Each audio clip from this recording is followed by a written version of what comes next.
ओम शांति। आज की तारीख है 27 सितंबर 2015। अव्यक्त महावाक्य अव्यक्त बाप दादा रिवाइज कोर्स की मुरली, जिसकी ओरिजिनल डेट है 30 जनवरी 1980। मुरली का सार: स्नेह, सहयोग और शक्ति स्वरूप के पेपर्स की चेकिंग और रिजल्ट।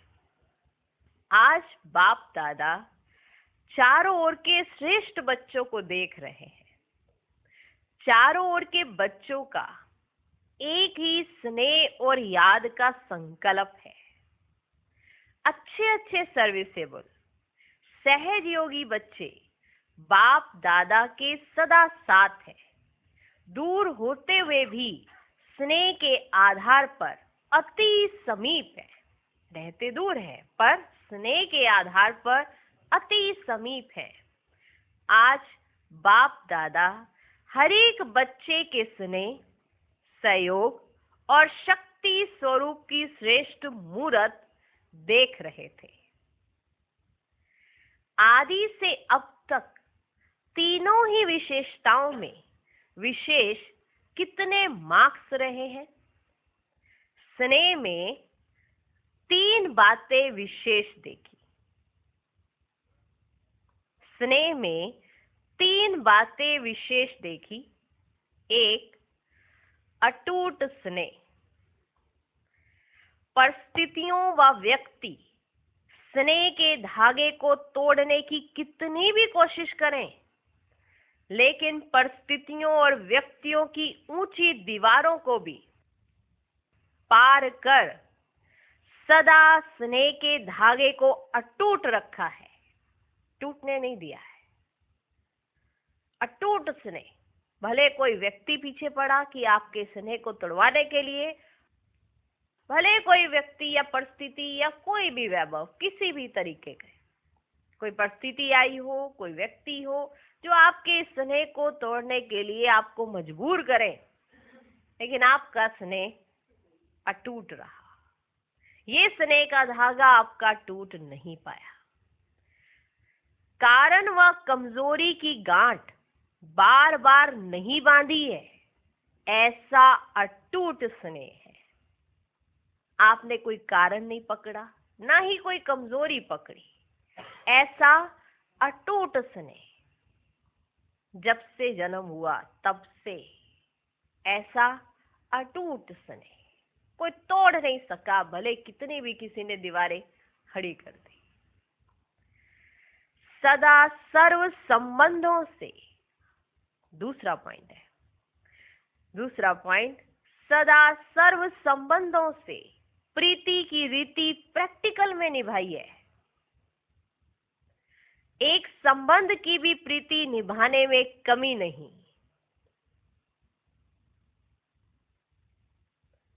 प्रीति की रीति माना प्रीति इतनी कि सर्व संबंध एक से निभाए हैं। एक संबंध की भी प्रीति निभाने में कमी नहीं।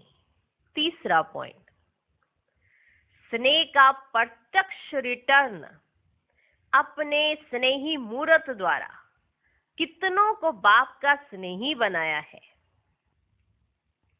सिर्फ ज्ञान के स्नेही नहीं, या प्योरिटी के स्नेही, या बच्चों के जीवन परिवर्तन के स्नेही नहीं, या श्रेष्ठ आत्माओं के स्नेही नहीं, लेकिन डायरेक्ट बाप के स्नेही ये बनाया है।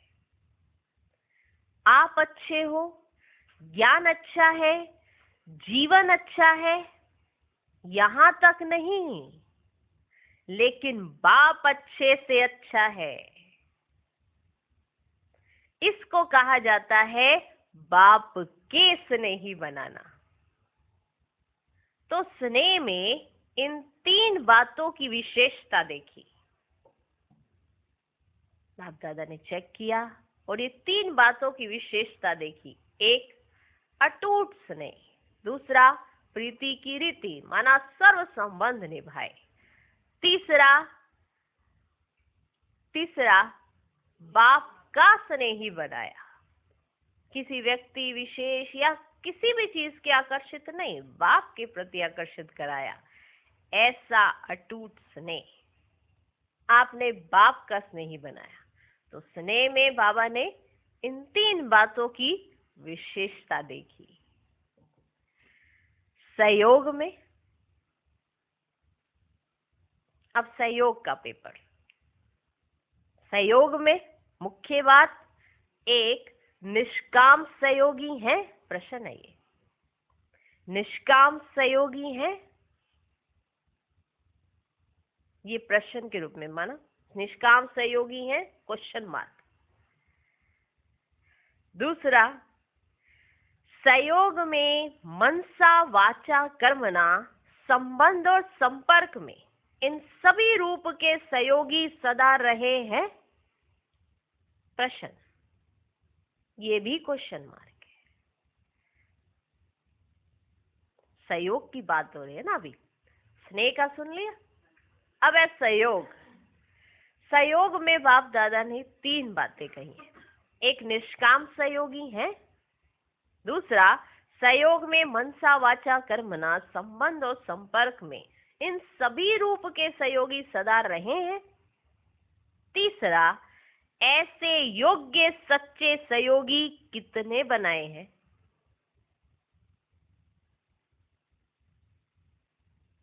कितने बनाए? निष्काम सहयोगी हैं, मनसा वाचा कर्मणा संबंध संपर्क में सभी रूपों में सहयोगी रहे हैं, तो ऐसे योग्य सच्चे सहयोगी कितने बनाए हैं। शक्ति स्वरूप, एक मास्टर सर्वशक्तिवान बने हैं या शक्तिवान। दूसरा, समय पर शक्तियों के शस्त्र का लाभ ले सकते हैं कि शस्त्र लॉकर में पड़े हुए हैं।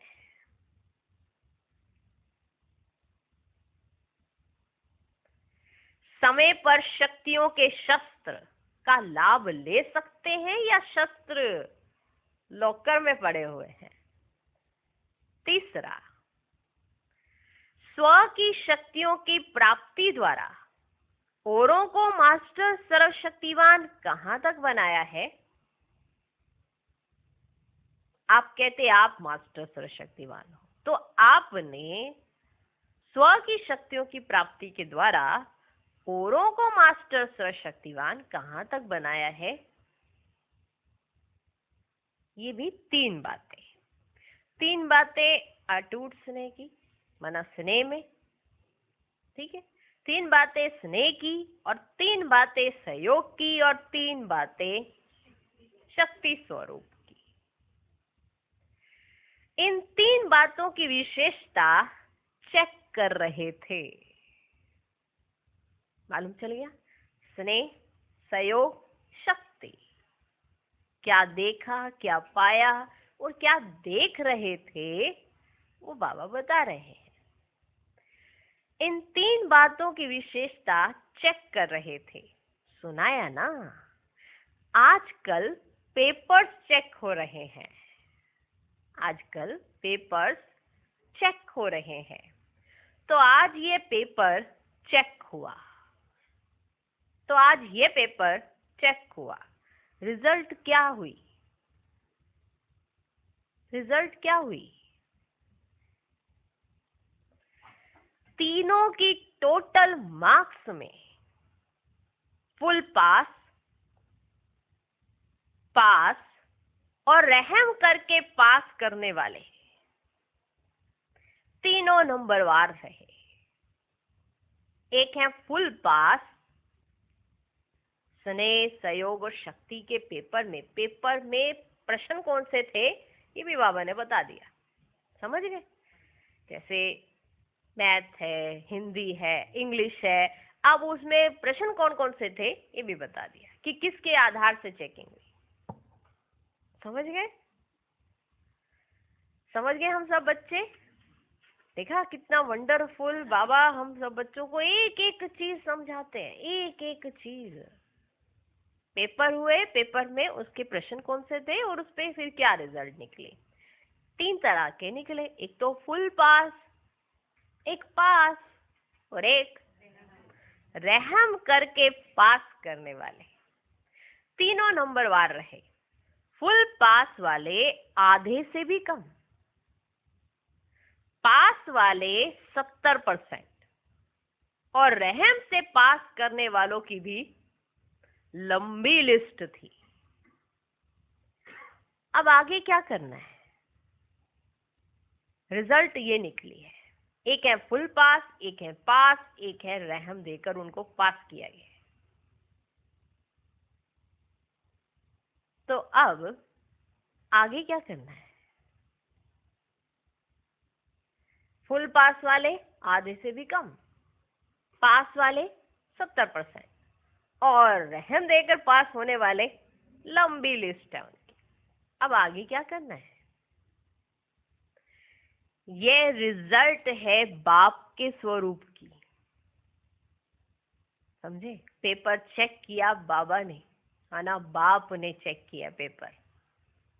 समझे? समझे हम सब बच्चे? यह रिजल्ट है बाप के स्वरूप की। अभी भी बाप के रूप में चेक कर रहे हैं। अभी भी जो चेकिंग चल रही है वो बाप के रूप में चेक कर रहे हैं, लेकिन फाइनल रिजल्ट में बाप के साथ साथ धर्मराज भी होंगे। अभी जो पेपर चेक कर रहे हैं वो बाबा कर रहे हैं, माना बाप कर रहा है। फिर जब बाप के साथ धर्मराज बैठ जाएगा तो फिर तो रहम नहीं किया जाएगा ना, फिर तो या इधर या इधर। धर्मराज ये नहीं कहेगा कि रहम करो। जैसे और पेपर लौकिक में भी पेपर्स की डबल चेकिंग होती है। एक पेपर दिए, माँ बाप थे स्कूल में, उन्होंने चेक किए, बच्चा भी स्कूल में पढ़ता था, उन्होंने चेक किए, फिर एक उनसे ऊपर चेक करेगा, वो थोड़ा रहम करेगा।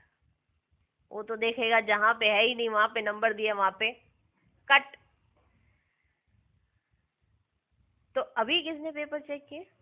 बाप के स्वरूप से पेपर चेक हुए। लेकिन फाइनल रिजल्ट में बाप के साथ साथ धर्मराज भी होंगे। उस फाइनल रिजल्ट के लिए अभी सिर्फ एक मार्जिन है,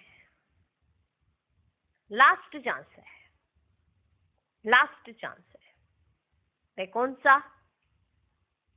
वह कौन सा? नंबर 1।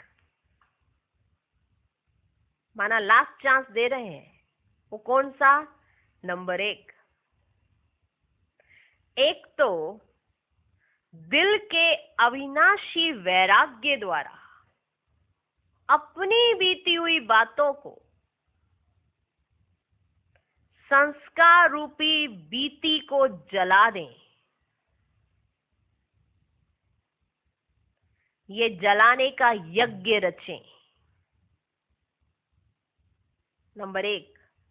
अभी मार्जिन दी है, माना एक लास्ट चांस दिया है, उसमें आपको क्या करना है? नंबर 1, एक तो दिल के अविनाशी वैराग्य द्वारा अपनी बीती हुई बातों को संस्कार रूपी बीती को जला दें, ये जलाने का यज्ञ रचें। दूसरा, ये जलाने के साथ साथ अमृत वेले से रात तक ईश्वरीय नियमों और मर्यादाओं को सदा पालन करने का व्रत लें।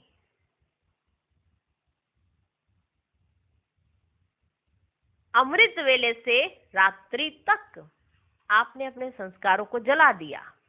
आपने कहा हमने अपने सारे संस्कारों को जला दिया, बीती को बीती कर दिया, फुल स्टॉप लगा दिया। लेकिन उसके साथ साथ क्या करना है?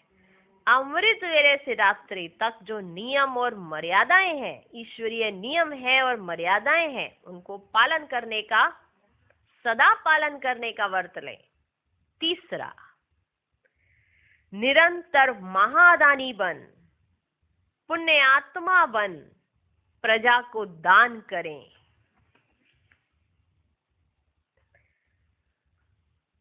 निरंतर महादानी बन, पुण्यात्मा बन, प्रजा को दान करें, ब्राह्मणों को सदा सहयोग देने का पुण्य करें। ब्राह्मणों को दान नहीं करना है, ये बाबा ने पहले भी समझाया था। क्या करना है? सहयोग देना है। ब्राह्मणों को सदा सहयोग देने का पुण्य करें। अविनाशी दान पुण्य का कार्य चलता रहे, चाहे मनसा द्वारा, चाहे वाणी द्वारा, या संबंध व संपर्क द्वारा। ऐसे हाई जंप देने वाला डबल लाइट बन, श्रेष्ठ पुरुषार्थ द्वारा उड़ता पंछी बन रिजल्ट तक पहुंच सकता है। तो फाइनल रिजल्ट तक ऐसे पुरुषार्थ करने का चांस है। समझा? इसलिए चेकिंग हो रही है कि सुनकर समझकर लास्ट चांस लें। इसलिए आपकी चेकिंग हो रही है कि कितना सुनाया, कितना सुनाया, फिर भी अब लास्ट में फिर भी बाबा एक और चांस दे रहे हैं, फिर भी बता रहे हैं, फिर भी लास्ट चांस दे रहे हैं।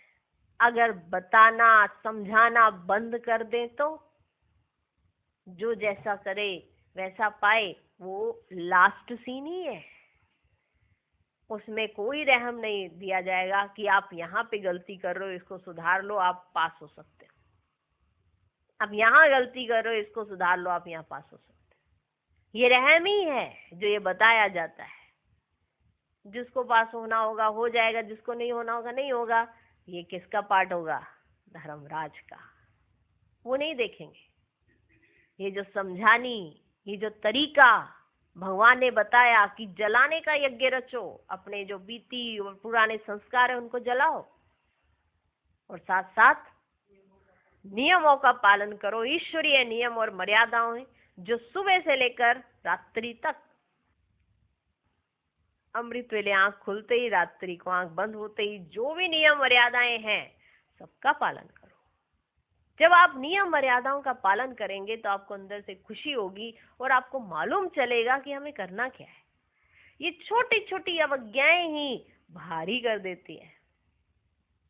फिर क्या करो? ब्राह्मण परिवार में सहयोग दो, और जो दूसरी आत्माएं हैं उनमें महादानी बनो, वरदानी बनो, महादानी बनो।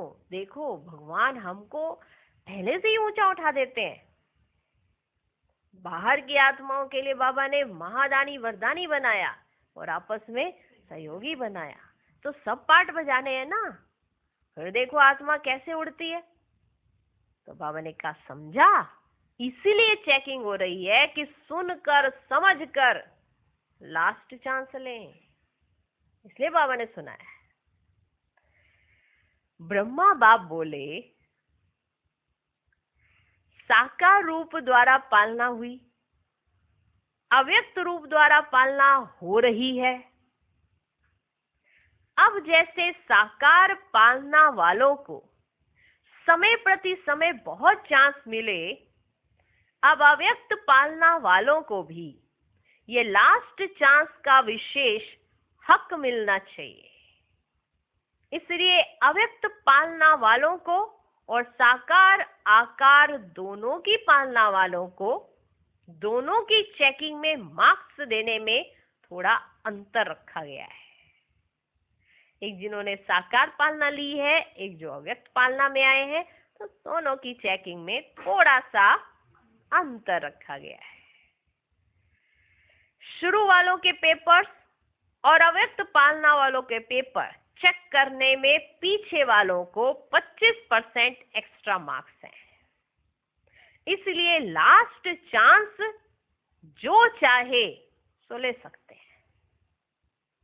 ये नहीं कहेंगे कि हम तो लास्ट में आए हैं, लास्ट वालों को एक्स्ट्रा 25% और मार्क्स दिए गए हैं। अब अगर वो 75% कर लेते हैं तो हो गए 100%, लेकिन वो 75% करे तो सही, उतना नशा उतनी खुशी उनको रहे तो सही। तो इसलिए बाबा ने कहा ब्रह्मा बाबा बोले जो साकार की पालना जिन्होंने ली है, जो अव्यक्त पालना ले रहे हैं, दोनों की चेकिंग करने में थोड़ा सा अंतर रखा गया है। तो जो लास्ट चांस को फिर अपना पूरा बेनिफिट वो बना सकते हैं, वरना अभी जो करना चाहें वो कर सकते हैं। Last so fast, fast so first आ सकते हैं।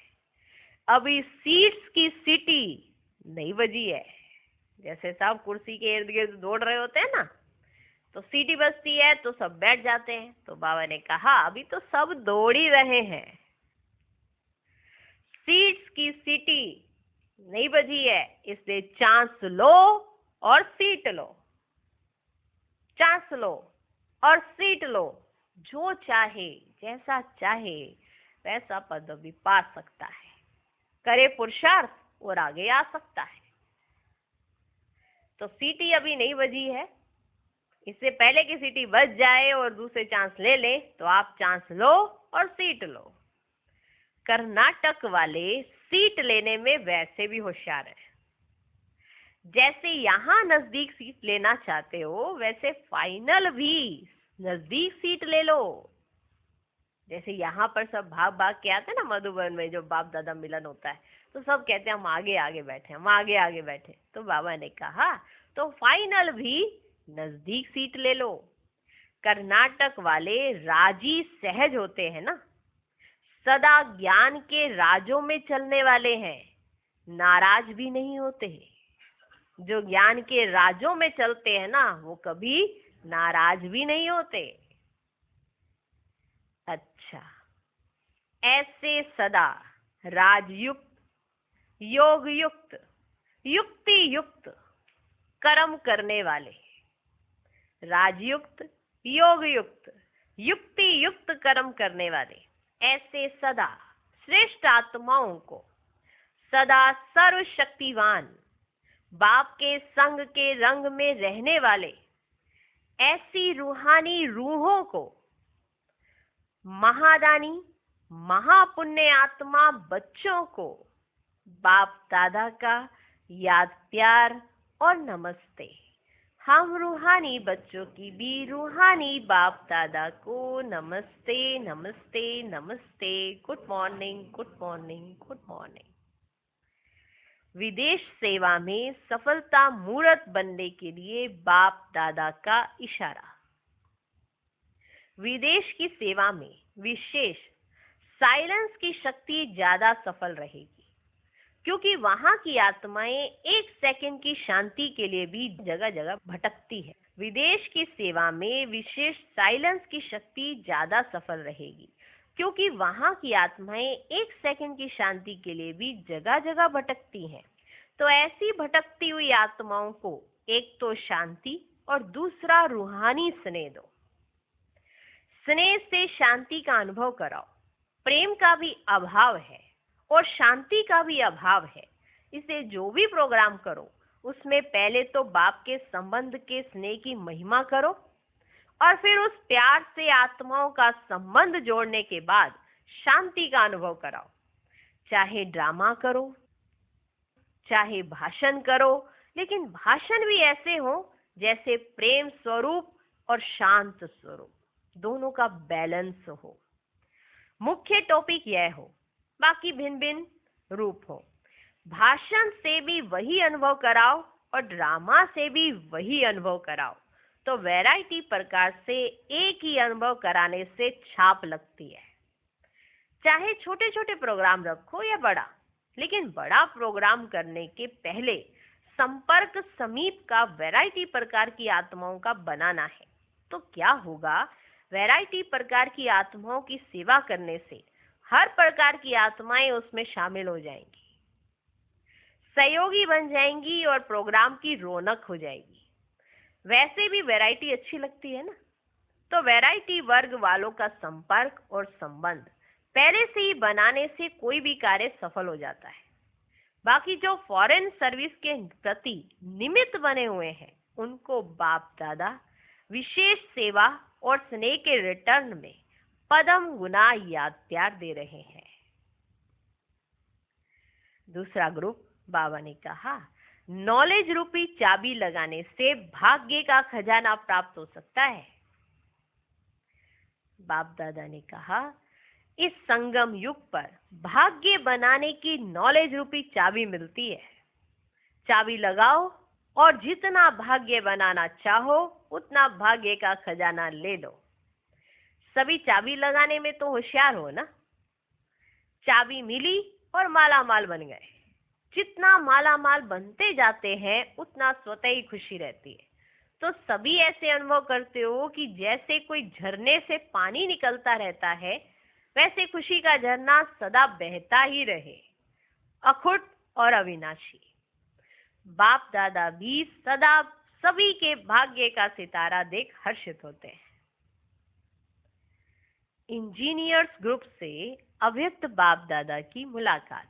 इंजीनियर्स का ग्रुप आया हुआ है। तो बाप दादा कहते, क्या कहा बाबा ने इंजीनियर्स से? इंजीनियर्स अर्थात प्लानिंग बुद्धि। इंजीनियर्स अर्थात प्लानिंग बुद्धि। इंजीनियर सदा प्लान सेट कर कार्य को आगे बढ़ाते हैं। वो पहले प्लान बनाते हैं इंजीनियर, फिर उस पर कार्य करते हैं। ऐसे नहीं कार्य शुरू किया प्लान बाद में बनेगा। पहले प्लान बनाया जाता है, फिर उस पर कार्य किया जाता है। इंजीनियर सदा प्लान सेट कर कार्य को आगे बढ़ाते हैं। तो इंजीनियर ग्रुप अर्थात रूहानी प्लानिंग बुद्धि ग्रुप। रूहानी प्लानिंग बुद्धि ग्रुप ऐसे हो। इस रूहानी सेवा में भी प्लानिंग बुद्धि बन सेवा का प्लान बनाते हो। नया प्लान बनाते हो या बने हुए प्लान को प्रैक्टिकल में लाते हो? प्लानिंग बुद्धि तो प्लान बनाने के बिना रह ना सके। जिसका जो काम होता है वे ना चाहते भी उसी कार्य में सदा बिजी रहते हैं। तो सदा जैसे उस डिपार्टमेंट का अटेंशन रहता है ना, क्या करें, कैसे सफल बनाएं, किस विधि से वृद्धि करें, यही इंजीनियर्स का काम है ना। तो रूहानी इंजीनियर्स को ईश्वरीय सेवा की विधि पूर्वक वृद्धि कैसे हो उसका प्लान बनाना पड़े। इस रूहानी इंजीनियर्स माना जो रूहानी इंजीनियर्स आए हैं, उन्हों को ईश्वरीय सेवा की वृद्धि कैसे हो और विधि पूर्वक वृद्धि कैसे हो, इसका क्या बनाना है? प्लान। अगर सभी अपना नया प्लान तैयार करें तब इतने सारे प्लान से नई दुनिया तो जल्दी ही आ जाएगी। अभी ऐसा प्लान बनाओ जो कम खर्च और अधिक सफलता वाला हो। ऐसा ना हो उसमें खर्चा भी ज्यादा हो जाए और फिर सफलता भी ना मिले। कम खर्च, इंजीनियर्स का तो काम यही होता है ना, खर्चा कम हो और कार्य ज्यादा हो, सफलता ज्यादा हो, इसीलिए इंजीनियर्स का प्रयोग किया जाता है। नहीं तो बनाने को तो कोई भी ऐसे बनाना शुरू कर देगा। इंजीनियर्स माना कम खर्च और अधिक सफलता वाला हो। जैसे सैक्रीन की एक भी बूंद बहुत काम करती है, ऐसे ही प्लान पावरफुल हो लेकिन इकोनॉमी वाला हो। आजकल के समय अनुसार इकोनॉमी भी चाहिए और पावरफुल भी चाहिए। रूहानी गवर्नमेंट के इंजीनियर्स ऐसा प्लान तैयार करो। रूहानी गवर्नमेंट के इंजीनियर्स ऐसा प्लान तैयार करो जैसे आजकल एक इंडस्ट्री के द्वारा अनेकों को काम देने का प्लान सोचते हैं। एक इंडस्ट्री खड़ी की, उसमें अनेकों को काम मिल जाता है, ऐसा प्लान सोचते हैं। तो यहाँ भी प्लान इकोनॉमी का हो, संदेश अनेकों को मिल जाए। जैसे वहां सोचते हैं कि अनेकों को रोजी मिल जाए, तो यहाँ भी अनेकों को संदेश मिल जाए।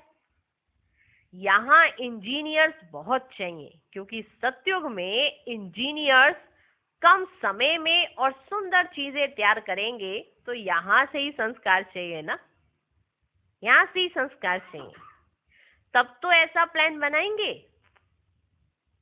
आप राजा बनेंगे तो भी बनाएंगे ना, आइडिया देंगे। अब कई सोच रहे हम तो राजा बनेंगे, हम क्यों बनाएंगे अपना घर महल, ये हम क्यों बनाएंगे। अब यहाँ भी अगर किसी को महल बनाना होता है तो आइडिया तो देता है ना, बनाते भले मजदूर है, आइडिया तो दिया जाता है ना। तो बाबा ने कहा वो संस्कार तो चाहिए ना, कि प्लान आए बुद्धि में, आइडियाज आए। अगर वो ही नहीं आए तो फिर बनेगा कैसे। आप राजा बनेंगे तो भी बनाएंगे तो है ना, आइडिया देंगे तो नई दुनिया का प्लान बनाने के लिए और सेवा की सफलता पाने के लिए भी इंजीनियर्स चाहिए। तो आपका कितना महत्व है, तो आपका कितना महत्व है, ऐसा महत्व समझते हुए चलते हो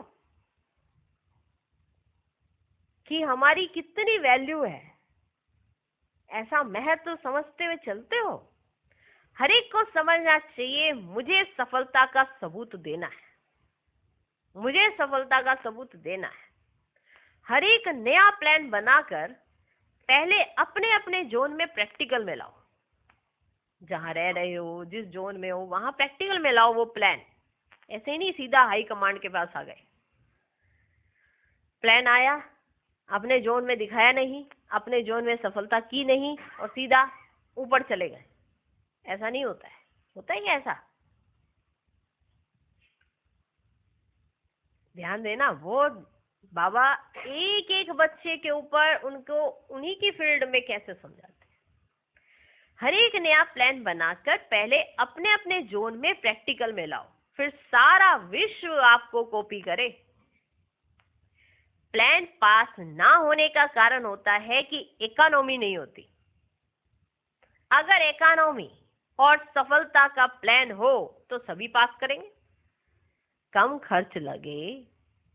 अब ठीक है, गवर्नमेंट के पास ले गए कि ये प्लान है, हम ये बना देंगे और खर्चा इतने का होगा, गवर्नमेंट कहेगी रहने दो। तब देखेंगे जब खर्चा कम हो और सफलता जल्दी मिल जाए, तब हम देखेंगे। तो प्लान कब पास नहीं होते? जब उसमें इकोनॉमी का नहीं सोचा जाता। देखा कितनी वंडरफुल बातें बाबा बताते। प्लान पास ना होने का कारण होता है कि इकोनॉमी नहीं होती। अगर इकोनॉमी और सफलता का प्लान हो तो सभी पास करेंगे। तो 60 इंजीनियर्स अगर 60 प्लान निकाले तो 80 में ही समाप्ति हो जाए, माना 1980 में ही समाप्ति, अगला सत्युग। समाप्ति भी एक सेकंड में नहीं होगी, धीरे धीरे परिवर्तन होगा, लेकिन शुरू हो जाए और सबके दिल से ये आवाज निकले कि अब नई दुनिया आने वाली है। शुरू तो हो जाए, फिर सबके दिल से ये आवाज निकलेगा कि अब तो नई दुनिया आने वाली है।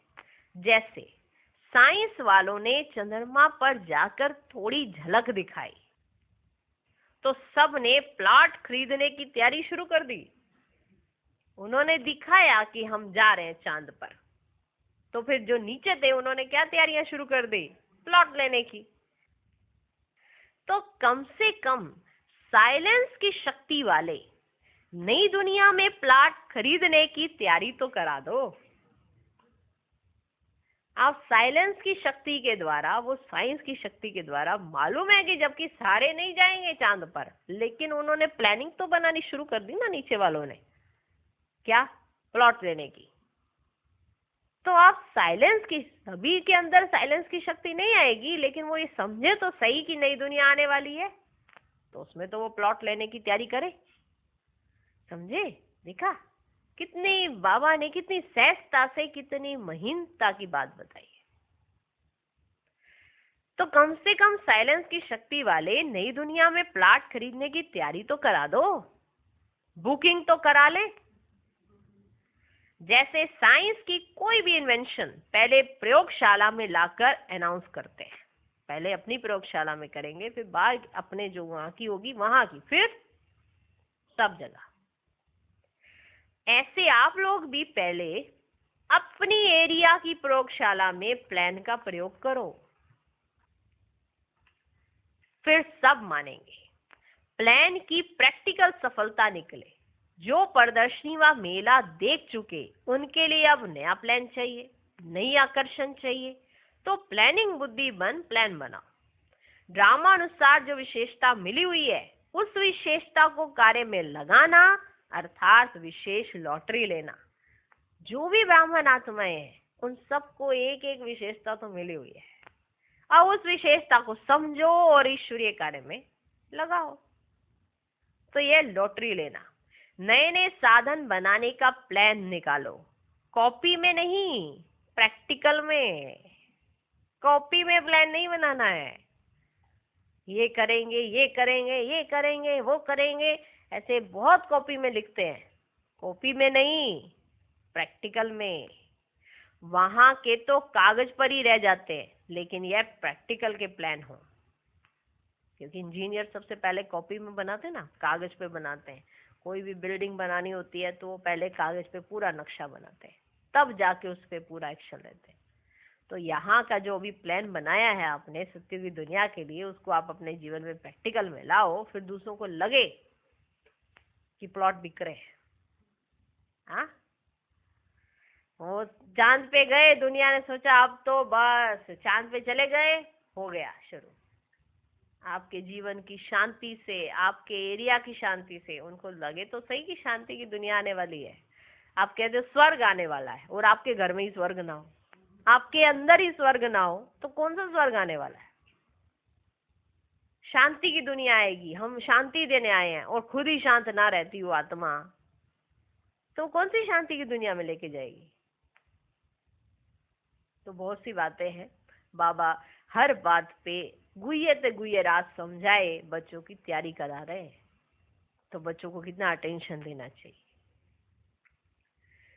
जज वकील ग्रुप से अव्यक्त बाप दादा की मुलाकात। अब जजों की बारी है, वकीलों की बारी है, तो उनसे बाबा ने क्या कहा होगा? सोचो सोचो क्या कहा होगा। पहले थी इंजीनियर से। इंजीनियर्स के लिए बाबा ने कितने अच्छे से उनको बता दिया कि आपको क्या करना है। प्लान भी दे दिया, प्रैक्टिकल करने के लिए डायरेक्शंस भी दे दिए, सब उनको उनकी फील्ड के हिसाब से समझा दिया। अब बारी आती है जज और वकीलों की। वो मिलने आए हैं बाप दादा से। तो बाबा ने क्या कहा? सभी सदा स्व को स्वतंत्र करने और अनेक आत्माओं को अनेक बंधनों से स्वतंत्र करने की सर्विस में सदा बिजी रहते हो। माना खुद को भी स्वतंत्र करना, और जो दूसरी आत्माएं बंधनों में फंसी पड़ी है उनको भी स्वतंत्र करने की सेवा में सदा बिजी रहते हो। सभी का जैसे लौकिक कार्य है कहाँ भी फंसे हुए को छड़ाने का। कोई फंसा हुआ होता है तो जज और वकील का काम क्या होता है ना? वकीलों का काम होता है ना छुड़वाना। हाँ, सभी का जैसे लौकिक कार्य है कहाँ भी फंसे हुए को छुड़ाने का। ये सारा ग्रुप किसी को भी छुड़ाने वाले हो? किसी को भी छुड़ाने वाले हो? बाबा ने पूछा। वो तो उस गवर्नमेंट के हिसाब से फंस जाते हैं तो छुड़ाते हो। वह कोई व्यक्ति विकारों के वशीभूत बुरा काम करते हैं तो छुड़ाते हो, वह फंसाते हो। कभी सच कभी झूठ। यहाँ रूहानी कार्य में सदा हर आत्मा को स्वतंत्र बनाने वाले हो। कितनी आत्माओं को स्वतंत्र बनाया है? माना वहां पे गवर्नमेंट के जो वकील है, जज है, उनका कार्य क्या होता है? अगर कोई किसी झूठे केस में फंस गया है तो उसको स्वतंत्र कराना, और अगर कोई झूठ बोल रहा है और उसने गुनाह किया है तो उसको फंसाना, माना उसको जेल कराना। यही कार्य होता है ना? तो बाबा पूछ रहे हैं आपने अभी कितनी आत्माओं को सच में स्वतंत्र किया है, कितनों को छुड़ाया है? यहाँ रूहानी कार्य में सदा हर आत्मा को स्वतंत्र बनाने वाले हो। कितनी आत्माओं को स्वतंत्र बनाया है? आज तो रिजल्ट लेने का दिन है ना? आज बाबा हर एक से रिजल्ट ले रहे ना, ये किया है, ये किया है, ये किया है। बच्चों से भी ली, इंजीनियर से भी ली, कर्नाटक वालों से भी ली, और अभी जज और वकीलों की बारी है। तो बाबा कहते आज तो रिजल्ट लेने का दिन है ना। तो कितनों को स्वतंत्र बनाया है? वो सेवा निमित्त मात्र ईश्वरीय सेवा के लिए करते हो, नहीं तो पांडव उनकी सेवा करने के लिए समय क्यों देवे? वो तो निमित्त मात्र करते हो ना।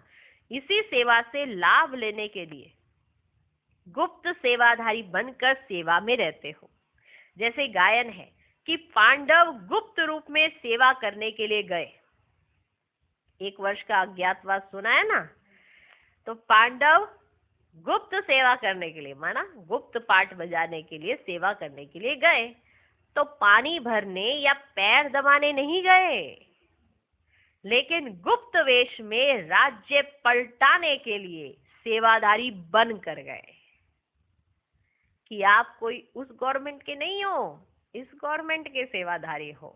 तो आप जो बने हो, पांडव हो आप, तो आप क्या करने गए हो? गुप्त वेश में जीवन, माना उन्होंने जीवन पलटाने की, माना उनको राज्य चाहिए था ना। वो पांडव जो दिखाए हैं कि अज्ञातवास के लिए उन्होंने ऐसा रूप धारण किया।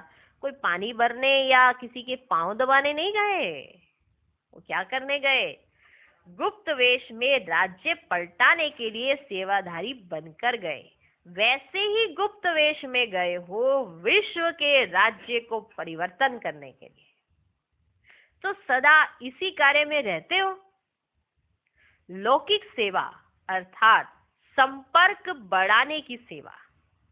आप लौकिक सेवा में हो तो वो एक संपर्क बढ़ाने की सेवा है। ऐसे ही लक्ष्य रखते हुए इसी लक्षण से सदा सेवा में रहते हो। अब हर वर्ग को अपने हमजीन्स बढ़ाने चाहिए, क्योंकि हर वर्ग वाले अपने वर्ग को उलाहना जरूर देंगे कि कम से कम अपने साथियों को तो बताते। डबल सेवा का चांस लेते रहो। जो भी आत्माएं संपर्क में आती हैं उनको बाप के संपर्क में लाओ। लौकिक सेवा से भी सहयोग दो और ईश्वरीय सेवा से सुख शांति का मार्ग बताओ। तो सभी आपको महान पुण्य आत्मा की नजर से देखेंगे। अच्छा, आज का वरदान, मैंपन के भान को मिटाने वाले ब्रह्मा बाप समान श्रेष्ठ त्यागी भव। संबंध का त्याग, वैभवों का त्याग कोई बड़ी बात नहीं, लेकिन हर कार्य में संकल्प में भी औरों को आगे बढ़ाने की, आगे रखने की भावना रखना, अर्थात अपनेपन को मिटा देना, पहले आप करना, यह है श्रेष्ठ त्याग। इसे ही कहा जाता है स्वयं के भान को मिटा देना।